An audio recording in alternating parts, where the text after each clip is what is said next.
শান্তি, এ play on piece and টি, যেখানে আমরা বলতে চাই সমাজের ন্যায্যতা, পারস্পরিক বন্ধন এবং যে কোনো অপ্রীতিকর পরিস্থিতিতে সমাজের প্রতি দায়বদ্ধতা থেকে কাজ করা। অপরিকল্পিত নগরায়নের ফলে শহরে কিছু ডার্ক জোন তৈরি হচ্ছে, যার ফলে ছিনতাই, রাহাজানি এবং ধর্ষণের মতো হৃদয় বিতরক ঘটনা ক্রমশই বেড়ে চলছে।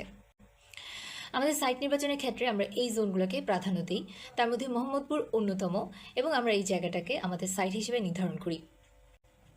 প্রকল্পটির পরিকল্পনায় আমরা খোলামেলা বাড়ি, গ্রামীণ বাংলার দোচালা চাল, ম্যাটেরিয়াল ব্যবহারের ক্ষেত্রে সততা, যেমন বাধামুক্ত বাতাস চলাচলের ব্যবস্থা এবং মনুমেন্টালিটি ধারণ করে আমরা যে হাইট এবং ওপেননেস স্পেস তৈরি করেছি। বিভিন্ন জোনগুলোকে আলাদা আলাদাভাবে ডিফাইন করার জন্য আমরা সার্ভ এবং সার্ভিস এরিয়াগুলোকে আলাদা করেছি।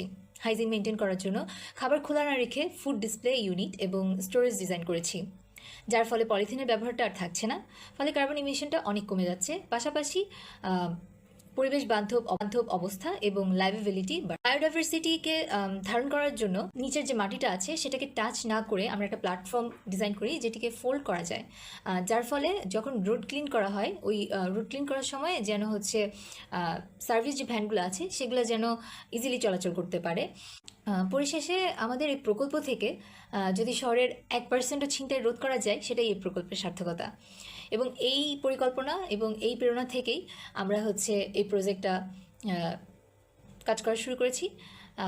কবিগুরুর ভাষায়, তুমি যে সুরের আগুন লাগিয়ে দিলে মোর প্রাণে, সেই আগুন ছড়িয়ে গেল সবখানে সবখানে।